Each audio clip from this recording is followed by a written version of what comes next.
As we reported earlier, the president was talking tough, in public at least, about fat cat bankers. The president urged banks to start lending to small businesses and to support financial reform legislation. But will the banks listen? I'm joined now by two members of the House Financial Services Committee, Congressman Thaddeus McCotter, Republican of Michigan, and Congressman Brad Sherman, Democrat of California. Congressman McCotter, let's start out with you here. The president basically saying to the bankers, we bailed you out. Now it's time for you to give back. Do you have any faith that the banks will be good corporate citizens here? Well, I think that first the president should stop calling them fat cats because people like cats. And I don't know that you'd want to put that on the bankers. The second part of it is the president supported the TARP. The president voted for the TARP. The underlying premise was that it would free up credit for Main Street, keep people working. People like Brad and myself voted against it knowing that it wasn't going to work. Today we see that it hasn't worked.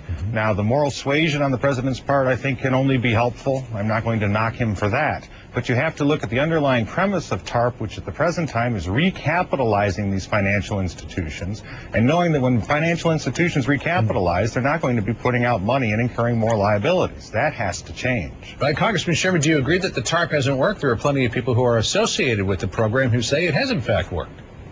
Well, I voted against it twice, and at the same time, I do think it had some benefits. It was originally sold to us as the purchase of toxic assets. That's where the T comes from. And yet, fortunately, Secretary Paulson was lying to us when he told us what he was going to do with the money. He ended up buying preferred stock rather than toxic assets. I think it's ultimately because Paulson was lying to us and ended up doing something smarter than what he told us he was going to do, that the total cost of the program is going to be less than we originally expected. I think it's been of some benefit. What we have to do now is take some action so we have small business lending. One key element there is to let credit unions make small business loans. I think that could provide over 100,000 jobs, and we wouldn't even be meeting at the White House. Well, when it comes to banks, Congressman McCotter, is there anything that Congress can do to force banks to lend? Should Congress even be involved?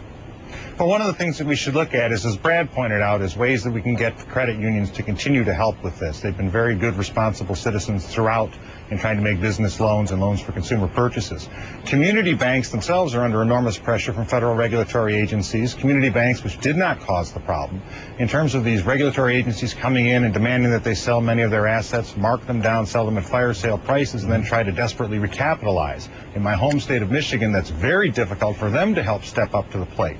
Now, with the larger banks, I think that the government should be heading in a direction of realizing that we cannot have a highly centralized, highly bureaucratized banking system in the United States, because what that will do is starve the capital for innovative ideas and for an entrepreneurial-based economy. One of the solutions that I think would be most helpful is to cap their outstanding liability levels that they can have to 2% of GDP, as Simon Johnson, who used to work for the IMF and is a liberal, has pointed out, because that would diminish the chance for too big to fail and diminish, if not entirely eliminate, the risk to the taxpayers of those institutions doing what they did last fall. Right. And what about the broader topic, Congressman Sherman, of financial regulatory reform?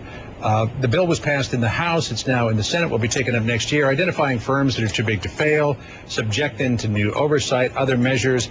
Is this going to fix all the problems? It'll hardly fix all the problems. The key thing is that investors should give their money to banks only if those banks have good balance sheets and prudent policies. They shouldn't rely upon the federal government to somehow either rescue them if they make a bad decision or prevent them from making a bad decision. I agree with Thad that we ought to break up institutions that are too big to fail.